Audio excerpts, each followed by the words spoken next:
الحمد للہ رب العالمین۔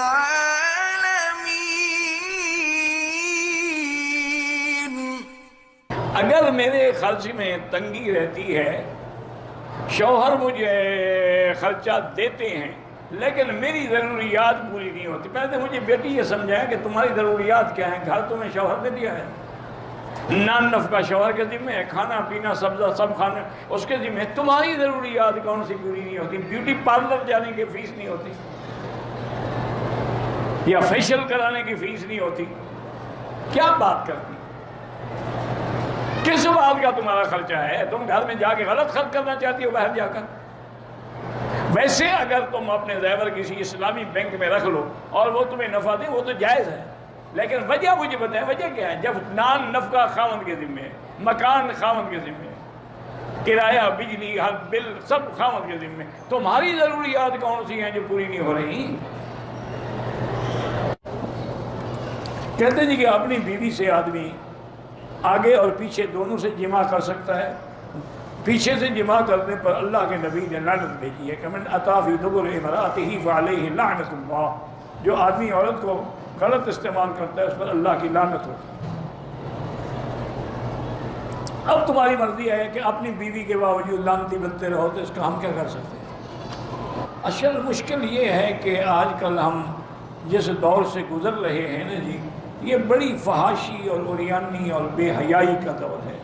فلمیں ہیں، اچھا پہلے تو لوگ پھر بھی فلم دیکھنے کے لیے جاتے تھے، اب تو آج ہر آدمی کے ہاتھ میں اور جیب میں موبائل ہے، جب چاہے فلم دیکھ لے، جب چاہے جو چاہے دیکھ لے۔ تو اس وجہ سے یہ ساری بے حیائی پھیل رہی ہے، ورنہ آج سے 10 سال پہلے بھی کوئی مسئلہ نہیں پوچھتا تھا۔ یہ مسائل اب پیدا ہوئے ہیں کیونکہ فلمیں دیکھ دیکھ کے یہ سیکھ رہے ہیں۔ اور کچھ بدبختی یہ ہے کہ شیعہ نے اپنے کتابوں میں بھی لکھا ہے کہ جائز ہے، اور ان کے علاوہ بعد ہمارے یعنی مسلمان شیعہ بھی نہیں، انہوں نے بھی اپنی کتابوں میں لکھ دیا کہ جائز ہے۔ انا للہ و انا الیہ راجعون۔ اللہ تبارک و تعالیٰ سے دعا کریں کہ اللہ ہمیں مسلمانوں کو، ہر کلمے پڑھنے والوں کو، مرد عورت کو گناہوں سے محفوظ۔ کوئی آدمی میاں بیوی آپس میں پیار سے جماع سے پہلے پیار کر سکتے ہیں، لیکن شرمگاہوں کو چومنا ناجائز ہے۔ یا جس منہ سے کلمہ پڑھتے ہو کہاں رکھو گے؟ پیشاب کی جگہ پر؟ یہی فائدہ ہے فلمیں دیکھنے کا، اور فلمیں دیکھو۔ یہ انگریزوں کی تعلیم ہے، انہوں نے تباہ و برباد کر، اسی وجہ سے آج کا نوجوان 20 سال میں ختم ہو جاتا ہے، فلمیں دیکھ دیکھ کے اس کی طاقت ہی ختم ہو جاتی ہے، شادی کے قابل بھی نہیں رہتا۔